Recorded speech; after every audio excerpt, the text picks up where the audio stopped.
আমরা একটু হবিগঞ্জে যেতে চাই। হবিগঞ্জের শায়েস্তাগঞ্জেও প্রস্তাবিত নতুন উপজেলা পরিষদের মাঠের জনসভায় যোগ দেবেন তারেক রহমান। সেখানকার সবশেষ পরিস্থিতি জানাতে আমাদের সঙ্গে এই মুহূর্তে যোগ দিচ্ছেন আমাদের সহকর্মী আব্দুর রৌফ। যাচ্ছি রৌফের কাছে। রৌফ, নিশ্চয়ই শুনতে পাচ্ছেন।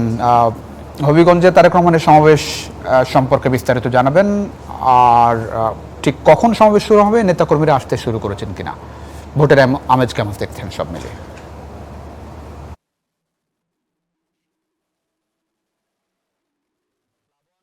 দীর্ঘ প্রায় 20 বছর পর হবিগঞ্জের বিএনপির চেয়ারম্যান তারেক রহমান আগমন করছেন। এ উপলক্ষে আজ হবিগঞ্জে বিএনপির পরিবার সহ বিএনপির নেতাকর্মী ছাড়াও হবিগঞ্জের মানুষের মধ্যে এক উচ্ছ্বাস শুরু হয়েছে, আনন্দ উল্লাস শুরু হয়েছে। ইতিমধ্যে হবিগঞ্জের শায়েস্তাগঞ্জে ঢাকা সিলেট মহাসড়কের পাশে যে মঞ্চের সভাস্থল তৈরি করা হয়েছে, সেটির কাজ ইতিমধ্যে সম্পন্ন করা হয়েছে। গতকাল রাতেও এখানে বিএনপির নেতাকর্মীরা অবস্থান করেছেন। আমি জেলা বিএনপির কেন্দ্রীয় বিএনপির সাংগঠনিক সম্পাদক আলহাজ জি কে ঘোষ যেমনটি বলছেন যে তাদের যে সভা মঞ্চের যে কাজগুলো সেগুলো সম্পন্ন করা হয়েছে, এবং হবিগঞ্জের তারা ধারণা করছেন যে হবিগঞ্জের প্রায় লক্ষাধিক মানুষের সমাগম হবে আজকের এই জনসভায়। তো তারা যেমনটি বলছেন যে আজকে বিকেল 3টার দিকে তারেক রহমান হবিগঞ্জের যে জনসভা সেখানে উপস্থিত হওয়ার কথা রয়েছে। হবিগঞ্জের মানুষের মধ্যে আনন্দ উল্লাস ছড়িয়ে পড়েছে, এবং হবিগঞ্জের এখন থেকে সকাল থেকেই হবিগঞ্জের মানুষ এবং বিএনপি পরিবারের লোকজন তারা ঘটনা সভাস্থলে যাওয়া শুরু করেছে। তো বলা যায় যে হবিগঞ্জে দীর্ঘ 20 বছর পর তারেক রহমানের যে জনসভা সেটি আসলে অনেক আনন্দ উল্লাস এবং বিএনপি পরিবারের মধ্যে এক খুশির খবর বলা যায়। প্লাবন। আব্দুর রৌফ, আমরা তো যতটা জানি যে দুপুর 1টায় শেরপুর আইনপুর খেলার মাঠে সমাবেশ অনুষ্ঠিত কথা রয়েছে। আমরা একটু মৌলভীবাজারে যেতে চাই। আজকেই সিলেটের পরে মৌলভীবাজার হবিগঞ্জ আমরা সমাবেশ করবে আর কি।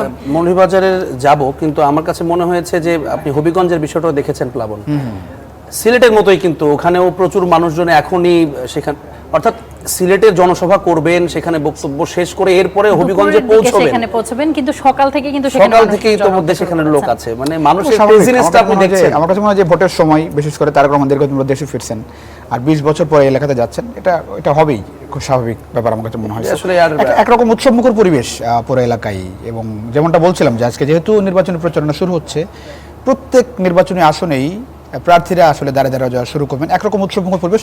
তবে কনসার্নের জায়গা যেটি এখন পর্যন্ত আইন শৃঙ্খলা পরিস্থিতি ঠিকঠাক আছে, এখনো পর্যন্ত মাঝখানে যেটি নিয়ে সবচেয়ে বড় শঙ্কা ছিল আসলে যে আইন শৃঙ্খলা পরিস্থিতি যে ধরনের ভাবে ডিটোরিয়েট করেছিল, একটা পর্যায়ে মানুষের ভেতরে কিন্তু এটা প্রশ্নটা তৈরি হয়েছে, নির্বাচন হবে কিনা সেই জায়গা থেকে আজকে প্রতীক বরাদ্দ গতকাল হয়েছে, আজকে থেকে নির্বাচনী প্রচারণা শুরু, এবং এখন পর্যন্ত কিন্তু শান্তিপূর্ণ পরিবেশ, কোথাও কোনো বিশৃঙ্খলার বা কোনো ধরনের খবরাখবর কিন্তু আমরা পাইনি। আমরা একটু মৌলভীবাজার যেতে চাই, আমাদের সহকর্মী আছেন সেখানে।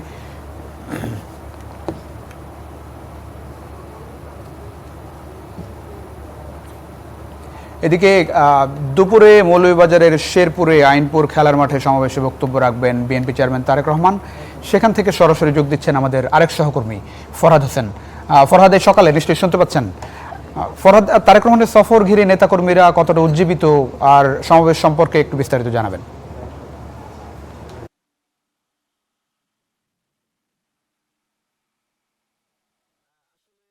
আজ মৌলভীবাজারে তারেক রহমান কিন্তু আসছেন। মৌলভীবাজার সদর উপজেলার যে শেরপুর এলাকার আইনপুর যে এলাকাটি রয়েছে, আইনপুর খেলার মাঠে জনসভায় বক্তব্য রাখার কথা রয়েছে। ইতিমধ্যে কিন্তু তিনি সিলেটে চলে এসেছেন। মৌলভীবাজারের সকল প্রস্তুতি কিন্তু ইতিমধ্যে শেষ হয়েছে বলে আমরা গতকালই দেখেছি।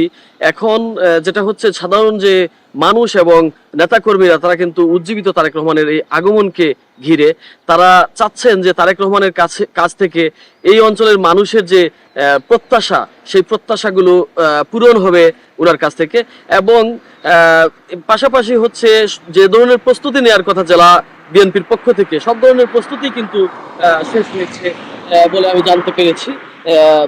নেতাকর্মীরা কিন্তু উজ্জীবিত, তারা চাইছেন যে তারেক রহমানের মুখ থেকে এই অঞ্চলের মানুষের উন্নয়নের কথা শুনবেন, কিভাবে তিনি এই অঞ্চলের মানুষকে একটি সমৃদ্ধ জেলা হিসেবে পরিণত করবেন।